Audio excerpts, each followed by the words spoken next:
A matter of inheritance, the stakes of Mulvi Abdul Fateh versus High Court of Balochistan.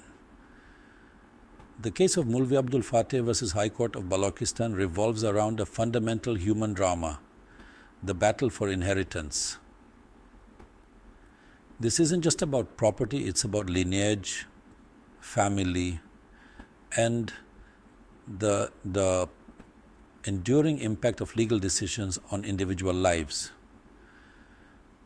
The decisions made in this courtroom will echo through generations, affecting not just the immediate parties involved, but also setting precedents for future cases.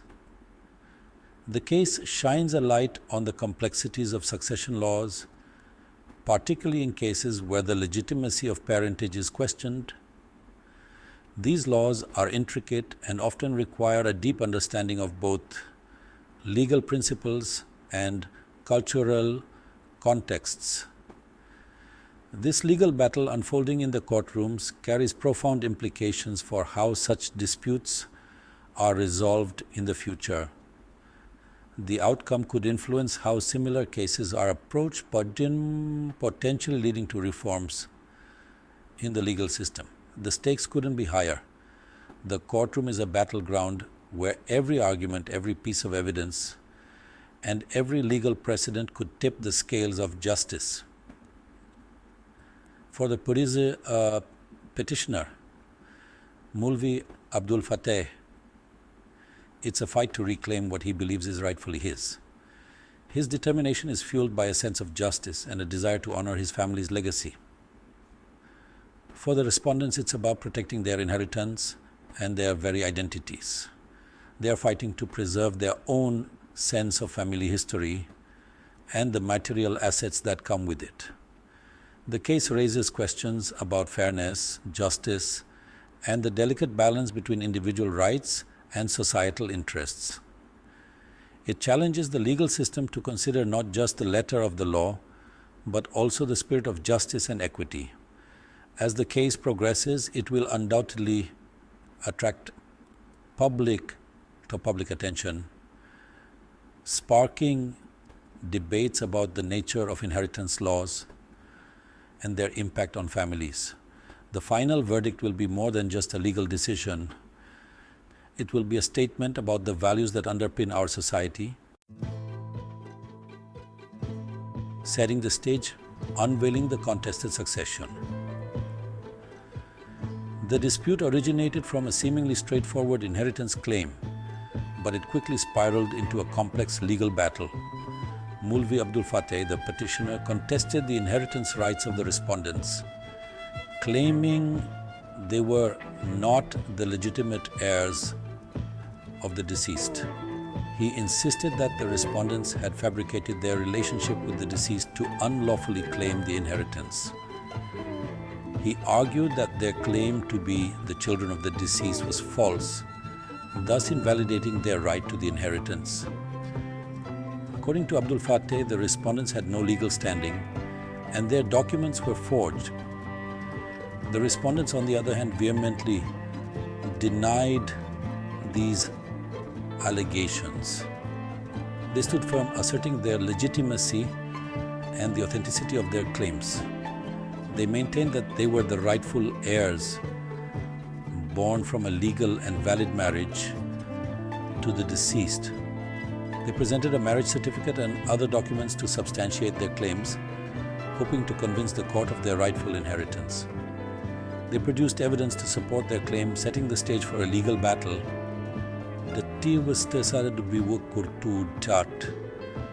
test, the very foundations of family and inheritance laws.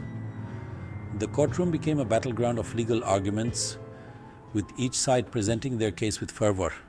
The case quickly escalated, drawing the attention of not just legal experts, but also the public, who watched with bated breath as the drama unfolded. Media coverage intensified, and the courtroom was often packed with spectators eager to witness the proceedings. The outcome of this case would have far-reaching implications, not just for the parties involved, but for inheritance laws as a whole.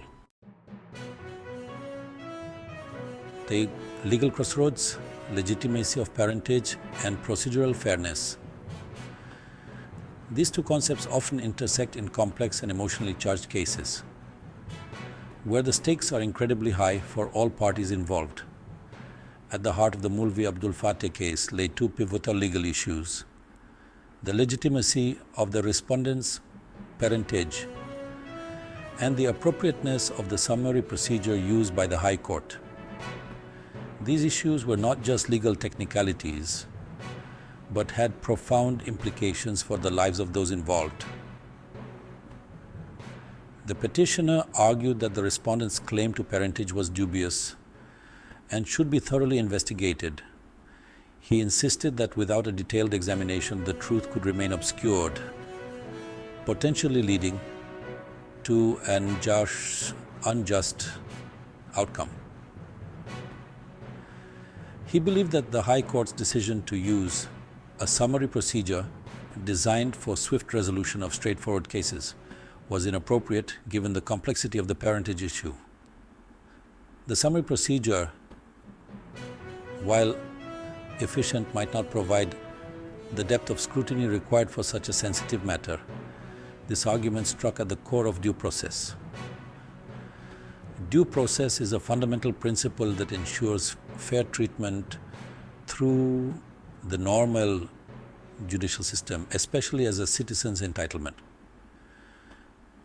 The petitioner contended that the use of a summary procedure denied him the opportunity to fully present his case and challenge the respondent's evidence. He felt that the expedited nature of the summary procedure compromised the thoroughness and fairness of the judicial process. He argued that a more comprehensive legal process was necessary to ensure a just outcome on this important background.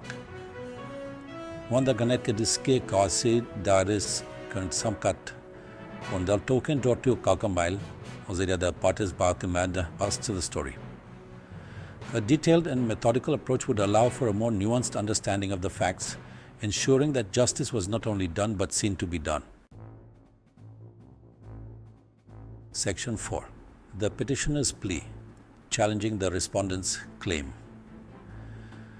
Mulvi Abdul Fateh, in his petition, presented a two-pronged argument. First, he challenged the very foundation of the respondent's claim, their alleged parentage. He argued that the respondents lacked sufficient evidence to prove their biological connection to the deceased. He pointed to inconsistencies in their narratives and raised doubts about the validity of documents presented as proof of their lineage. Second, he criticized the High Court's decision to employ a summary procedure in such a complex case. He argued that this approach deprived him of the opportunity to present his case fully and challenge the respondent's claims through a thorough examination of evidence and witness testimonies. He believed that such a significant matter with far-reaching implications demanded a more comprehensive legal process. Section 5. The respondent's rebuttal, asserting their rightful inheritance. The respondents facing the petitioner's accusations mounted a vigorous defense.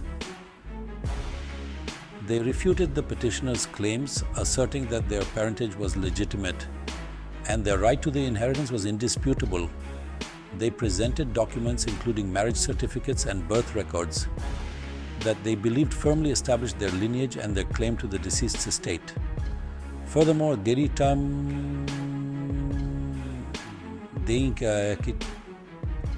argued that the petitioner's allegations were driven by personal vendettas and a desire to usurp their rightful inheritance. They maintained that they were the true heirs and that the petitioner's efforts were an attempt to unjustly deny them their due. The respondents' defense was bolstered by emotional pleas emphasizing their lifelong connection to the deceased and their rightful place within the family. Section 6. High Court's verdict upholding the respondent's claim.